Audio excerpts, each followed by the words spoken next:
చూస్ country delight, live better. ఇప్పుడే country delight app ని download చేసుకోండి. తెలంగాణలో ప్రకంపనలు సృష్టించిన కవిత లేఖ ఎపిసోడ్ కు ఎండ్ కార్డ్ పడింది.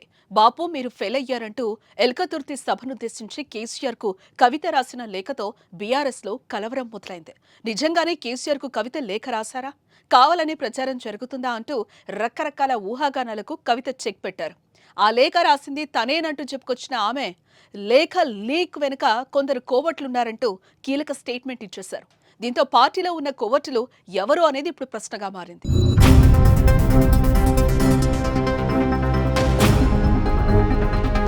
అమెరికా ప్రయాణం ముగించుకుని శంషాబాద్ ఎయిర్పోర్ట్ కు చేరుకున్న ఎమ్మెల్సీ కవితకు అభిమానులు, పార్టీ కార్యకర్తలు ఘన స్వాగతం పలికారు.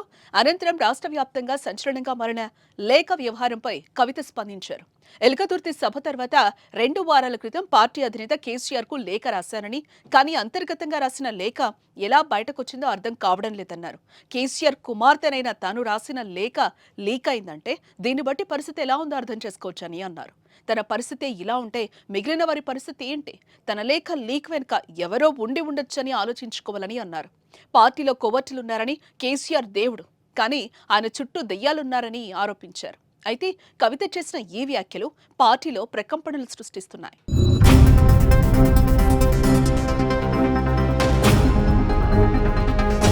రెండు వారాల క్రితం నేను గౌరవనీయులు పెద్దలు కేసీఆర్ గారికి ఒక లేఖ రాయడం జరిగింది. నేను ఈ విధంగా కేసీఆర్ గారికి ఇదివరకు కూడా నా ఒపీనియన్స్ ఎప్పుడున్నా కూడా లేఖ ద్వారా చెప్పడం జరిగింది. అయితే ఈసారి నేను మొన్ననే చెప్పున్నాను, కుట్రలు కుతంత్రాలు జరుగుతూ ఉన్నాయని. నేను చెప్పిన కొద్ది రోజుల్లోనే మరి నేను అంతర్గతంగా కేసీఆర్ గారికి రాసినటువంటి ఉత్తరం బహిర్గతం కావడం అన్నది, ఇది మరి ఏం జరుగుతుందో అన్నది పార్టీలో ఉన్నటువంటి మనందరం, తెలంగాణ ప్రజలందరూ కూడా ఆలోచించుకోవాల్సినటువంటి విషయం. కేసీఆర్ గారు దేవుడు, కేసీఆర్ గారు దేవుడు, కానీ కేసీఆర్ గారి చుట్టూ కొన్ని దయ్యాలు ఉన్నాయి. వాళ్ళ వల్ల చాలా నష్టం జరుగుతున్నది. ఇక మరోపక్క అంతర్గతంగా రాసిన లేఖ ఎలా బయటకు వచ్చిందో అర్థం కావటం లేదని కవిత ఆగ్రహం వ్యక్తం చేశారు. లేఖ లీక్ వెనుక కుట్ర ఉందని అనుమానం వ్యక్తం చేశారు. కవిత చేసిన ఈ ఆరోపణలతో అనేక అంశాలు తెరపైకి వస్తున్నాయి. అసలు కవిత లేఖను నేరుగా కేసీఆర్కి ఇచ్చారా, లేక ఎవరితోనైనా పంపారా అన్న ప్రశ్న ప్రధానంగా తెరపైకి వస్తుంది. అంతేకాదు, రాసిన లేఖ కేసీఆర్కు చేరినప్పటికీ బయటకి లీక్ చేసిందెవరు, చేయాల్సిన అవసరం ఏం వచ్చిందన్న చర్చ పార్టీలో జరుగుతోంది. ఇప్పుడు పార్టీ అధినేతకు సొంత కుమార్తె కవిత అంతర్గతంగా రాసిన లేఖ బయటకి రావటం అంటే చిన్న విషయం ఏం కాదు.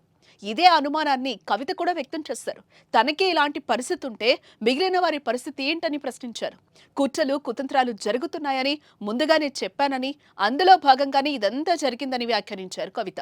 దీంతో పాటు సొంత పార్టీలోని నేతలే కుట్రలు చేస్తున్నారని కవిత మాటలు సంచలనంగా మారాయి.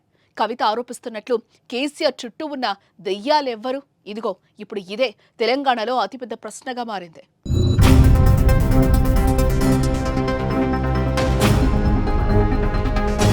నేను రాసినటువంటి లేఖ చాలా అంతర్గతంగా పార్టీలో మా నాయకుడికి రాసినటువంటిది. అటువంటిది బహిర్గతమైందంటే మరి దాని వెనుక ఉన్నది ఎవరు అన్నటువంటిది ఆలోచించుకోవాల్సినటువంటి సందర్భం.